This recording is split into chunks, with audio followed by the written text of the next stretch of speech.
After Bundaberg's worst flood in over a decade, locals are beginning to return to their homes and reopen their businesses. Meantime, a search is underway for a man missing in floodwaters at Burnett Heads. Reporter James Taylor has more from Bundaberg.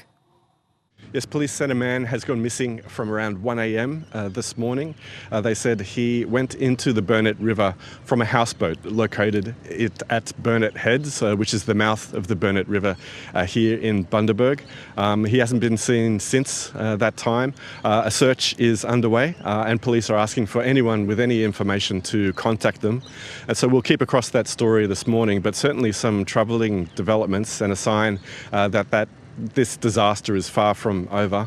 Although the Burnett River is expected to reach and recede to the minor flood level of 3.5 metres this morning, many people are deeply involved in the cleanup and recovery now.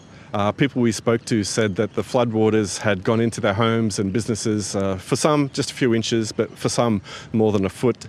For many people, they were warned that this flood would reach the levels of around 2010, a previous flood here in Bundaberg.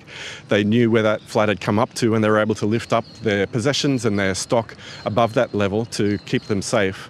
But regardless, when the floodwaters receded, there were inches of mud and sediment deposited throughout their homes and businesses, and people we spoke to yesterday had been up bright and early to hose out that mud and sweep it out to begin that long cleanup process.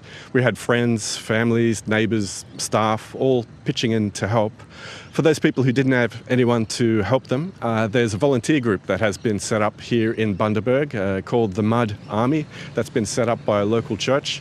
I checked in with them last night. They said so far around 200 people had volunteered to help and around 100 homes had registered for assistance. Now, of course, the SES and council are here to assist with the cleanup, but the fact that residents themselves are banding together to help each other out just really shows the tight-knit nature of this community.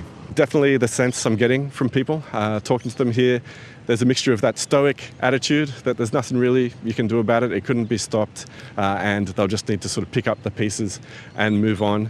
As well, there's that sense, as we saw with the volunteer group, of this tight-knit community banding together. The customers will return to impacted businesses, friends and neighbours will help out other residents to help them to move on and recover from this latest historic flood here in Bundaberg.